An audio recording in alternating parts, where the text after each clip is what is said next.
I had this idea of warriors in the garden, okay? These are dangerous type people, okay, that are poised, trained, like lethal, but that choose not to do it. They have the capability of doing that at any point, okay? They could do it all the time if they wanted to, okay? That's us, that's you guys. That's how you guys operate. At a drop of a hat, we can go out there and play ball, and we'll freaking go play Seahawks football and whip ass.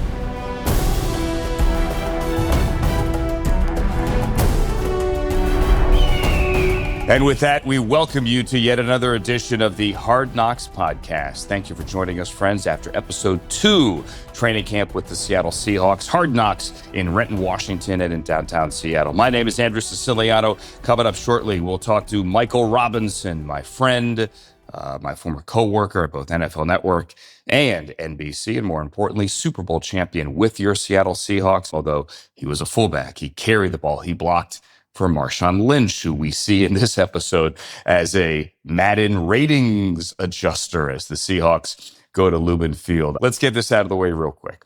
This was, from the very beginning to the very end, one of my favorite Hard Knocks episodes in a long, long time, because it begins with conflict. It begins with Mike McDonald tossing Derek Hall out of practice because he's getting too close to the quarterback. There is a reason they wear a different colored jersey. In some camps, it's red. In this camp, it is a light blue for Sam Darnold. And it begins with a great quote before the theme music hits, and I can't get that music out of my head the last week since episode 1. Mike McDonald yells at Derek Hall. It's not smart.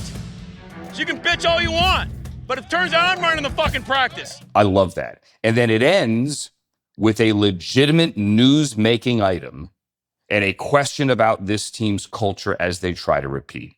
It ends with Terrion Arnold, the former 24th overall pick of the Detroit Lions, who is facing multiple felony charges after working out with the Seahawks, walking off the field there in Renton. And it ends with this cliffhanger. Do the Seahawks upset their culture, a culture that takes center stage in Hard Knocks in the first 2 episodes, but a culture that brought them a Super Bowl? It's different.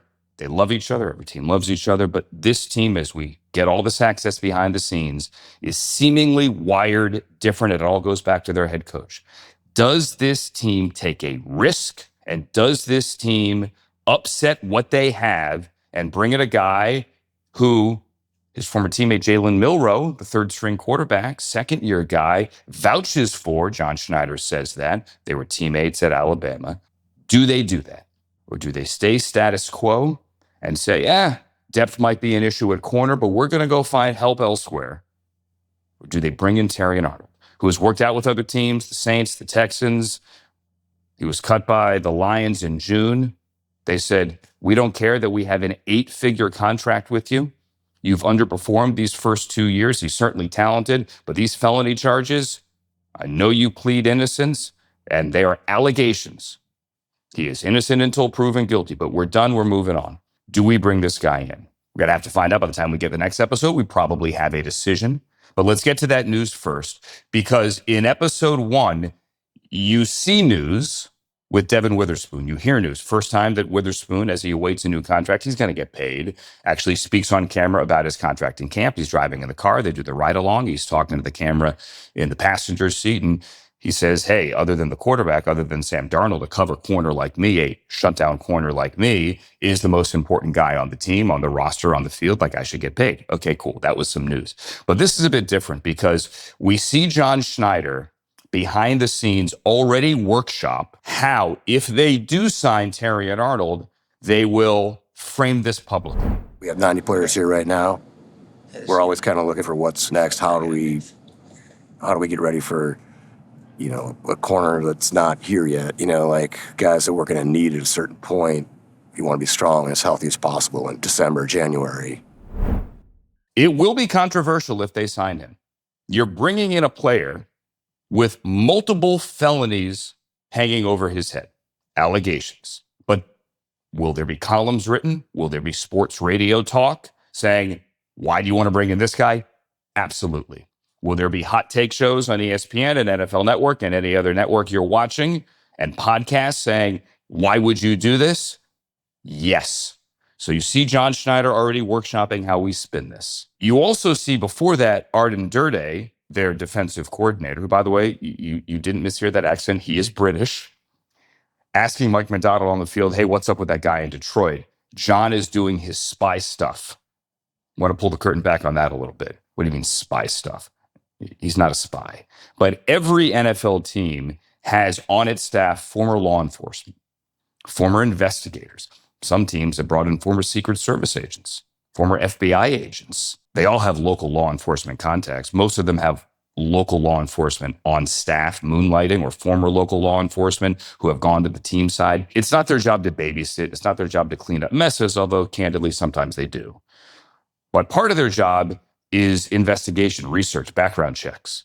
And whether it's in the pre-draft process, going to campus, asking around, hey, what is this guy like? Is there anything we really need to know? Looking into allegations, both proven and unfounded, against players. Just doing a deeper dive, talking to family members, talking to people in the community.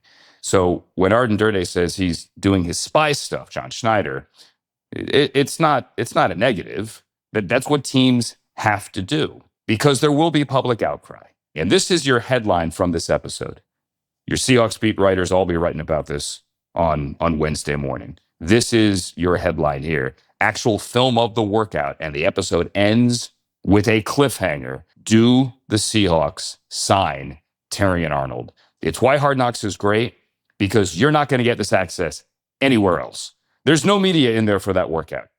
They did it inside. They didn't do it outside so people could see it. They did it inside. So the episode ends with Terrion Arnold. I want to go back to the beginning. I'm going to bounce around here a little bit because there are themes here throughout this episode. Again, one of my favorite episodes here. It begins with conflict, Mike Macdonald and Derek Hall. It ends with that cliffhanger, but it's all about culture the entire time. Go to the middle of the episode. Mitch Johnson, the Spurs head coach, Seattle native, just took the Spurs to the NBA Finals. They didn't win. They lost to the Knicks. But he's in Mike Macdonald's office, and Macdonald says, hey, we're installing football, but we're installing culture. Did you notice Mitch Johnson takes his phone out and starts taking notes like, hey, I'm going to write that down. I like that one. Yeah, I did too. So let's go to the culture thing. Also in the middle of the episode, Macdonald, in a team meeting, has on the screen the warrior in the garden. And this is credited to a late Japanese philosopher and warrior named Miyamoto Musashi, who speaks of a warrior in the garden. As Macdonald says, it represents a person who is skilled, strong, and prepared for conflict, yet chooses to live a peaceful, calm life, as opposed to the gardener in a war, representing a person who knows only peace and is completely caught off guard, helpless and vulnerable when sudden chaos strikes. Now, go back to the beginning, and I'm kind of interpreting the warrior in the garden a little bit differently. Derek Hall, when he gets too close to the quarterback, was a warrior in the peaceful garden that is the quarterback's pocket. Right? This is our culture. This is the peaceful garden. You don't hit the quarterback. And yet he gets too close, get out of practice. I loved as well how in the middle of that episode, DeMarcus Lawrence and Leonard Williams, these two veteran defensive linemen, say, hey, Derek didn't have a bigger brother. He's still learning, right? This is a guy we drafted, developed, paid. He had a great Super Bowl. We are the bigger brothers. We are the culture. We are the support system for Derek Hall. Speaking of supports, just perspective on that truck. We see more of the monster truck there, also through the drive-thru. That was hysterical. Did you see where he's working with the wrenches? And Derek Hall, his head is right at the bottom of his car door, his truck door. Derek Hall is 6'3", and his head is at the bottom of the car door. And the juxtaposition between his adorable baby pictures, I mean, adorable, he was a micro preemie. He was born 2 pounds. And the man he has become, the little guy that he was, and the development into this star football player, 6'3", with this monster truck. Those baby pictures kind of got me. I think it's huge for me build a part of my story into something that I drive on a daily. The 1% for me, I was a preemie, born 2 pounds, 9 ounces, given the 1% chance to live. They showed me the diaper that I wore as a micro preemie. And man, that was really eye-opening. That just goes to show where you can come from and, where you can end up. The other thing that got me, and not in a touching way, I like Derek Hall's baby pictures, but the stuff with the sledgehammers, that was bleeping awesome. That was absolutely fantastic television. So you see the fight in practice between Riley Mills and Mason Richmond. Their backstory, they were both in the same draft class in 2025. Riley Mills was a 5th-round pick, but he missed basically the entire season. He had an ACL injury, but he was able to come back from that. He was activated late in December, and they got on the field in the Super Bowl. He had a sack in the Super Bowl. Guy that barely played, fought all year rehabbing. Not like throwing a punch fighting, but like fought to get back. Played in the Super Bowl with a big brace, and he got a sack, right? So a story of perseverance, a testament to the Seahawks culture, and the guy got a ring. Mason Richmond was also in that draft class, drafted a little bit later, 7th round last year. He barely played last year. So both of these guys are trying to find their place on this roster. It was Riley Mills who threw the punch. And then you see teammates laugh at it like they loved it. So how do we settle this in the team meeting? I've never seen this before. Like, I've seen fun stuff in team meetings. There's always stuff like this in Hard Knocks. But I have never seen... To quote Seinfeld, feats of strength in a team meeting. So they go out and they get sledgehammers. And they say that Riley Mills and Mason Richmond are going to go up on stage and they have to hold these sledgehammers out like this, arms extended. And basically the first guy to drop the sledgehammers loses. This is ridiculous television. These are 8-pound sledgehammers. I'm not suggesting you do this at home, but if you have 8-pound sledgehammers in your house, go for it. In the end, it's Mason Richmond who can't hold the sledgehammers, and Riley Mills, who threw the punch, is holding them, and you see the smirk on his face the whole time, like, dude, I got this. You're going to lose. That is team building. That is culture. That is the essence of training camp. I have never seen that before. I bleeping loved it. I took some other notes here, things that stood out to me. Let's go rapid fire through some of these. And again, this was episode 2, one of my favorite Hard Knocks episodes in a long, long time. Notice how it opened with a golden retriever. These are officially the dog days of training camp. You want to go play somebody else, hit somebody else, face another team. The guys say that during the episode. They never say it's the dog days, but they show you a dog. Tip of the cap, Pat Harris, Ken Rogers, and the 5 directors here. That is good filmmaking. Bravo. In episode 1, we see Cooper Kupp as the player coach on the field and in the locker room and in meeting rooms and with Mike McDonald. This is my second note here. He's not the only guy. Abe Lucas, the offensive lineman, is giving pointers to an undrafted rookie free agent, a pass rusher named Marvin Jones, which is great. Players coaching players. So we see it's more than just Cooper Kupp. But we also see, and this is point number 3, Cooper Kupp going one-on-one with Devin Witherspoon. They're mic'd up. Cooper Kupp, the savvy veteran, once won the Triple Crown for receiving. Devin Witherspoon, the all-pro, the young guy waiting for his new contract. And you see Witherspoon's ticked off. Cooper Kupp, the savvy vet, won that rep. Oh, man, that's great access. One-on-ones are the highlight for a lot of people for training camp, but to have those guys mic'd up and see the coaching points and to see that it actually got under Witherspoon's skin, I mean, not angry, but obviously he wants to beat Cooper Kupp. That stuff was really cool. Hard Knocks as a benefit. We saw that, and I wrote this down. When JSN is in the wide receiver meeting room with his assistant coach, his position coach, Frisman Jackson, who was a wide receiver in the NFL. He had his cup of coffee with the Browns and some other teams. He was also a college quarterback, so a little backstory perspective there on who he's dealing with. Coach Jackson on the field is talking about how selfless JSN is. Right? He only wants to get better. He wants to be coached. He wants to be pushed. And then they cut to the meeting room where there's an argument, a conversation. I've been in a shitty mood, and so you rage baiting me. It was getting me hot on the field, and then it was getting me hot right then and there. So I got to stop rage baiting today? Oh, I'm good now. Right. Now that I know you trying to rage bait me. See, you know what's going to happen? They probably recording this. It's an argument about blocking a safety, digging out a safety. At the end, coach says, hey, I was just saying great things about you out there, and now they're probably recording this, and now we're having this argument. And they laugh about it. So that's, hey, is this a distraction to have the Hard Knocks cameras there? No, it isn't. This is actually the cameras being used for comedic effect to end a little playful back and forth. I thought that was cool. The conversation about spin rate. So spin rate is a big deal in baseball with pitchers and breaking balls, curveballs, sliders, for example. How much spin rate does a pitcher have? Can you coach up spin rate? Pitchers spend their entire offseason filming their deliveries and looking at their biomechanics to improve that spin rate. It is not really something that is talked about a lot in football. You're hearing it more and more. They talk about Sam Darnold's spin rate. In the past, you would just say, hey, he has a really catchable football. Like he throws a good spiral. Now you can measure that thing. Jake Peets is on camera, an assistant coach talking about it, former assistant with the Rams. They say Sam Darnold's spin rate is in the 600s, which is amazing. Just for perspective, in 2025, the quarterbacks coming out of that draft, and it was Cam Ward taken number 1 overall, Kyle McCord had the best spin rate, like 699. Who's Kyle McCord? He was a quarterback at Syracuse, started at Ohio State. Very good college quarterback. But he went in the 6th round. He's now in the Packers. He's trying to find his way. I'm a big fan.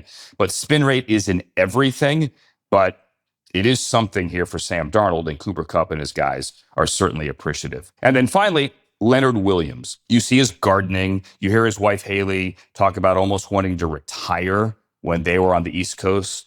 He played for the Jets. He was a top 10 pick, and the Giants as well. I thought that was a bit surprising. But obviously, they found peace and serenity there in Seattle. And that the little baby, little Zion, who's now 6 months old, they kind of gloss over. Leonard says, and then the baby came after the Super Bowl and I've been rejuvenated. Haley went to the Super Bowl at 36 weeks pregnant, flew to Santa Clara right at the end of the window where their doctors said it's safe for you to travel. That's only part of the story. She's the daughter of Ronnie Lott, the former Niners safety, the Hall of Famer. The story is at the NFC Championship game when they won, this photo went viral. Families are down on the field afterwards and everyone's celebrating and they're laying on the field and Leonard has his head on Haley's belly, quite pregnant, and the confetti is falling and it's this adorable photo that went viral. I highly suggest you go look it up. Let's get to our interview now.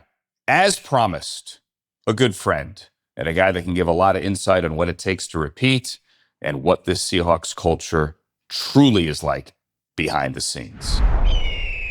We have another Seahawks legend this week. He's a former coworker at both NFL Network and we called Big Ten games together on NBC as well. He's a Super Bowl champion. He's a former Big Ten Offensive Player of the Year as a quarterback at Penn State, a fullback and a running back in the NFL. He runs youth football in Richmond, Virginia, where he sits now. And I believe his 8th city in 8 days. Michael Robinson, thanks for doing this, man. How the heck are you?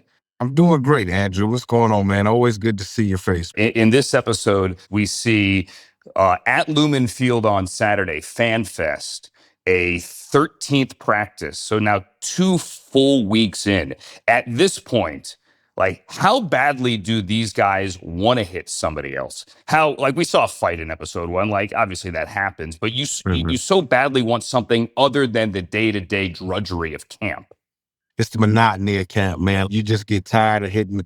For me, I played fullback. I got tired of hitting Cam Chancellor. We both knew how we were going to hit each other. You're playing football, but you're just like, can I please hit somebody I don't know? I don't got to go hang out with in the steam room later on with. You know what I'm saying? I want to go up against somebody that I want to get after a little bit. Yeah, these guys are definitely ready for it, man. And especially this Seahawks team. Obviously, I'm close to this to the organization and things like that, man. I introduced their rookies back in May to the suite holders and just got a chance to just talk to everybody up there, man. And they're really believing in this mindset of running it forward. Our listeners have been hearing Coach McDonald say that a lot on the show.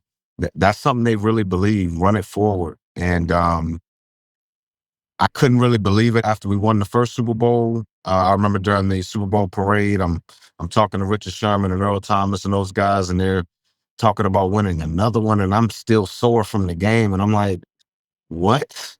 You're talking about winning another one? Well, this group is kind of wired the same way. They're like, man, nah, man, like this is a new team.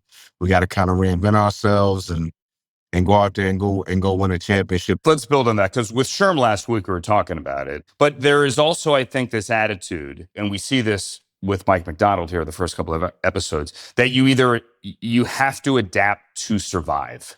How is he doing that? Honestly, I think it comes from the top. I think it comes from John Snyder and the front office, and that filters down into the coaching ranks, and then that filters down into the players and the rest of the support staff. They really aren't concerned about the outcome. It's just about this obsession with just getting better every day, which is actually a great moniker to live by. You know what I'm saying? Like, that's Sure. what I love about it, man. But, episode 1, Coach McDonald, I think he said, we didn't mention going to the Super Bowl once last year. Mm-hmm. And we were just kind of going about our business. And as you can see in the first few episodes of Hard Knocks, it's business as usual. Let's talk, if we could, about the rookie class. Jadarian Price is banged up here a little bit, but it doesn't seem to be that serious. He seemingly is going to be the guy. Zach Charbonnet is coming back. George Chilani is there, right? Trusted veteran. I think Emmanuel Wilson's having a good camp as well, the former Packer. But there's a lot on Jadarian Price's shoulders, and this might blow your mind, not you, but anyone else out there, because this guy was the 32nd overall pick. He never had more than 15 carries in any game at Notre Dame. Never. In any of his 3 seasons. Now, he's behind Jeremiah Love, who went 3rd overall. I get that. But he is now going to be the workhorse. I looked it up, by the way, just for comparison, Emrob. Your final game in college football, the Orange Bowl, which was a classic, you had 17 rushing attempts to go along with 39 passing attempts. Yeah. This is a lot on this kid. It is. And me and MJD, MJD, Maurice Jones-Drew, and myself and Beast Mode, we talk about this stuff all the time, man. Like, going from being a complimentary back and just a change-up guy to now you're the guy all the time in the dot. And it's a whole different mindset. It's a whole different amount of pressure. I do think it'll be a change-up, man. But I got a chance to talk to Jadarian a lot in the spring. And man, he's wired a little differently, man. Well, he just really wants this, man. He's really focused on the details of things, and a lot more than what oftentimes you see running backs. Sometimes running backs, man, they're a little bit more free-spirited. Hey, man, I run the football. This is what I do. You know what I'm saying? Just tell me to play and let me go do my thing. But he's really concerned with, how the receivers are coming in to block to get the safeties. If he's going left, he's really concerned with the backside guard and the backside tackle, what they're doing and things. I mean, he's just a lot more cerebral than I would have thought, which is a really good thing, which is going to allow him to play all 3 downs. But I do think it'll be an adjustment from a mindset standpoint.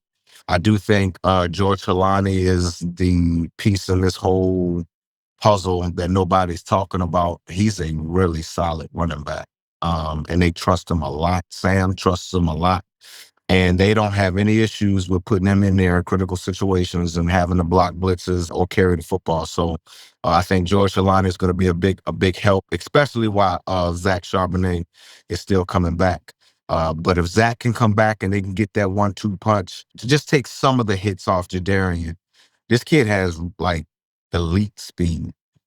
Andrew, like elite speed. He's fearless when he runs in the second level. And that's what I love about him. He reminds me of the guy I played with in Leon Washington. When Leon got to the second level, or when Leon was running kickoffs back, Leon was great with just trusting it, man. Because a returner, you got to hit it with full speed. If not, an arm tackle will take you down. So that's what I've seen out of Jadarian, man. A focused kid. He wants to be great. I think he wants to dispel the narrative that he hadn't got all these carries, and so he can't do it. I think he wants to put that noise to bed. But I just can't wait to see that speed on display. You mentioned beast mode. Marshawn Lynch was at Lumen Field for the Fan Fest on Saturday. He was doing a thing for EA and Madden. He had a vest on or a jacket on that said he was the Madden ratings adjuster. Can he be bribed? Like, can you get to Marshawn to get a better Madden rating? Absolutely. You can bribe him. Absolutely. Yep. The bigger the bag, yes, the more your score will go up. You know what? It's funny, man. I remember playing with myself on college football. And I never would have thought back then that guys would be so concerned with it, man. But as I watch my kids and how they play the games and stuff like that, man, it's such a social deal for them, man.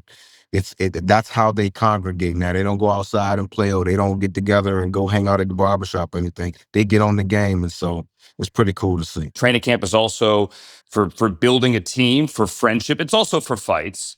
We saw in that first episode, we saw the fight, Derek Hall and Brady Russell and all that. There was something that I think kind of slipped under the radar for some people, but I want to get your thoughts on it. Arden Durde, the defensive coordinator, mentioned to Mike McDonald that he thought Brady Russell had mentioned Derek Hall's contract and intimated that he changed. A lot of guys get paid in the offseason after a Super Bowl. Was that an issue with your team as you tried to repeat that some guys got paid and everyone had their hand out and it affected the locker room? Man, let me tell you something, man. Andrew, they print money every day. So we didn't care. We didn't care. We wanted everybody to get as much money as we possibly can. And guys coordinated. Oh, they coming to you with that? Oh, all right, well, maybe I don't take the max deal so you can get some money so we can all keep this thing together. Like we knew we had something that nobody else had. That's a different type of bond, man. It's just different, man. We all came from different areas, different places, a lot of different adversity. And so when we figured we had something special, man, we just didn't want to lose it. Like I said, man, at the Super Bowl parade, I'm still sore. I just got from the chiropractor, all that. And they're talking about playing and going to repeat. I'm like, oh my goodness. So again, some guys are just wired different. Think Cooper Kupp along those lines, not about money here. He is wired differently. We see him with McDonald. We see him in the quarterback room. Did you guys also have that guy, that savvy veteran that almost felt like another coach on the team that was trying to elevate every room he was in? Not quite like Cooper. I mean, in each room you had guys, sharing their own little unique experiences, especially me in the running back room. I share my experiences and help guys out kind of where I can. But I just don't know how people understand how unique, how smart you have to be able to talk about these concepts that Cooper is talking about. And his vantage point or his perspective is from the wide out position. To be able to be running vertically down the football field and feel bodies passing behind you or around you without you directly looking at it, and still being able to figure out the coverage and what the quarterback may be looking at. That's a high level of intelligence, man. And I think Cooper, at this point in his career, been to a couple of Super Bowls now, he wants to give now. He wants to give a lot of that stuff away. I'm glad he's on the Seahawks. Yeah. I mean, JSN called him a cheat code. If he can help JSN, and we saw what he did last year, get even better, then look out for this entire team or this entire offense, which brings me to Brian Fleury. Brian Fleury's kind of got, I don't want to say that you and he have a similar path, but he too started as a quarterback. He's the new offensive coordinator, by the way, at Maryland. He did some other stuff like analytics stuff eventually. He then was a defensive coach for a long, long time. Before switching back to tight ends, he was in San Francisco, so with the Shanahans, with the Kubiaks, and then now he's the new offensive coordinator there. So he goes from the Niners up to the Seahawks. There's a lot more motion in this offense. What is this going to look like from layman's terms? How will it look different? And I don't want to say window dressing, but that's what our listeners would understand. A little bit more window dressing to create the leverage, to create the advantage. Sean McVay creates leverage because he has wide receivers doing things big people usually do. He has insert running duo with guys in motion. Yeah, that type of stuff. I remember one time he had a wide receiver at fullback lead blocking before. That's how he creates leverage. Matt LaFleur, same system, right? But he creates leverage by building formations. Like he'll start wide, then he'll kind of shift in, then he'll motion one way, then all these tight ends will motion to another way, and then he'll run. You see what I'm saying? It's about ways to create leverage. And when motion crosses the center, the defense has to react because now there's an extra gap on the other side. And so the trick of the offense is to motion with speed, shift with speed, get close to the center. If you're going to cross them with speed. If not, come back with speed. so that the defense has to communicate in somebody. It's 11 players, somebody's going to mess up. And so I think it's awesome. It's going to clear up the picture even more for Sam Darnold. I mean, people talk about the difference of Sam Darnold. I don't think Sam was different. I think the Seahawks just embraced who Sam was. He still led the league in giveaways. They just embraced it and said, you know what? Okay, so what? Defense, go out there and make them right. Last thing for you.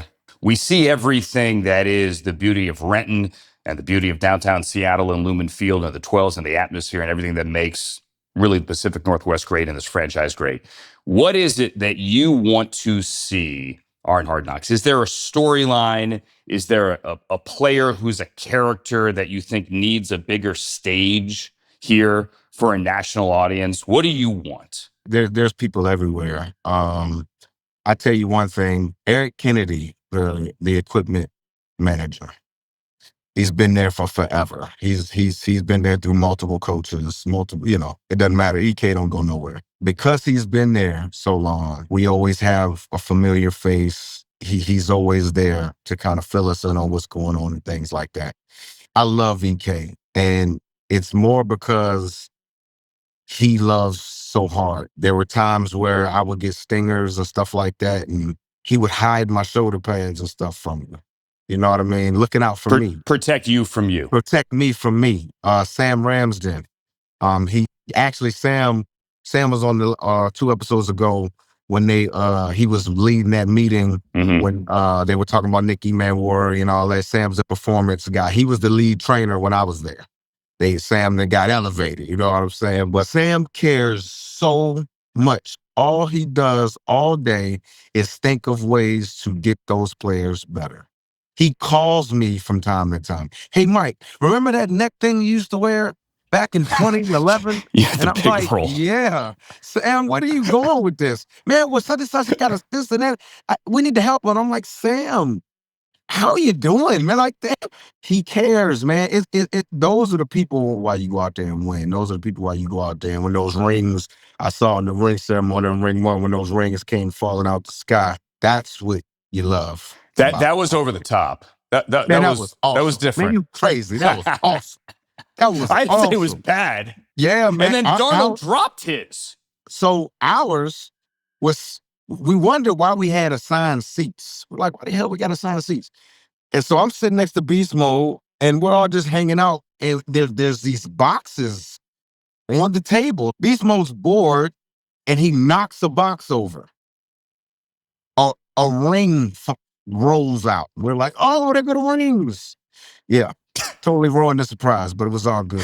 We had a good time. Okay, I lied. Last question because you went there. Compare your ring, which is beautiful, to this ring with things that pop out. That ring is ridiculous. And yes, I'm glad you said it. I should get one. I was a part of the scouting staff during the training camp, and I called the games in preseason. I should get one. I got to talk to John. Yeah. You didn't get one? Not even a staff ring? I didn't even get a staff ring, bro. But you were on the scouting staff. I know. I drove people to the airport. I picked people up. Nick Manwari, I picked him up from the airport. You know, he was the last one to sign in the second round. I picked him up from the airport when he got there. I was doing grunt work, man. I was in the mix. That's stuff like 21-year-olds do. Yeah, and I felt old, but it was all good. It was awesome. Rob, I love you. You've been all over the place. Have a great call on Saturday and the rest of the way. I'll see you back in the building sometime soon. Yes, sir. Be good, brother. Always good to see you. Thank you, sir. Michael Robinson, everybody. Huge thanks to Michael Robinson there. We spoke of the fog of training camp. My brain, honestly, is kind of fogged as well. Rob's been traveling around. Really appreciate his time for what is a really, really, really long season. He made that point a couple of times in our conversation about how exhausted he was, how physically exhausted he was, beaten and battered at the Seahawks championship parade when his teammates were talking about, hey, let's go win another one. This is a long season. The Super Bowl's on February 14th. We're still not even 6 months out, and the Seahawks are 2 weeks into camp. I mean, just wrap your mind around that. Wrap your brain around how long this grind is and how truly difficult it is for any team to win it, but for any team to repeat. You had the longest season, you and the Patriots, and now you're embarking on a longer season than anyone else to try to do it again with a shorter off season than anyone else. It truly is that hard to repeat. Let's hand out our 12th Man of the Week award to none other than the great Marshawn Lynch, the Madden ratings adjuster at Lumen Field when the Seahawks have their fan fest inside the stadium. As advertised, he is unfiltered. Get you at a 90? At a 90 would be nice. All right, let me make a note right quick. Appreciate that. Get my Madden rating up, bro. Fuck you. What's up, bro? All you gotta do is get the ball in the net, and I'm gonna get your ass to a 90. right. It's that simple. That is truly Marshawn Lynch. He is unfiltered. He never has a filter. I've interviewed him multiple times where he's cursing live on camera. I thought we would lose our broadcast license. It did not happen. That is Marshawn Lynch. It is why the Seahawks love him. That is going to do it for episode 2 of our Hard Knocks podcast. Thank you for joining us, friends. Thanks to Michael Robinson for joining us as well. A friendly reminder, please come back next week for episode 3. We get a game next week. The Seahawks finally open the preseason, their only home game at Lumen Field against DeMarcus Lawrence's old team, the Dallas Cowboys. Does DeMarcus Lawrence play against his old team? We've seen him in these first 2 episodes. Seahawks didn't play the Cowboys last year. Yes, I know it's the preseason, but that is a potential storyline. Should be fun regardless. Also, be sure to talk back to us or me. Hit me up on Instagram. You can find me at Andrew Siciliano, on X as well. Leave comments on our YouTube page, wherever you want to get in touch with us. We love your feedback. We'll be back here again next week for episode 3 after the latest Hard Knocks training camp with the Seattle Seahawks episode, which you can catch next Tuesday, 9 p.m. on HBO Max. I'm Andrew Siciliano. So long, everybody. The Hard Knocks podcast is a production of HBO and NFL Films in partnership with Pod People. The show is produced by Buffy Gorilla, Tony Mantilla, and Brian Rivers. This episode edited for video by Kai Lee and Eric Wynn. Marina Pies is our sound designer. Special thanks to Michael Gluckstadt and Kenya Reyes from the HBO podcast team.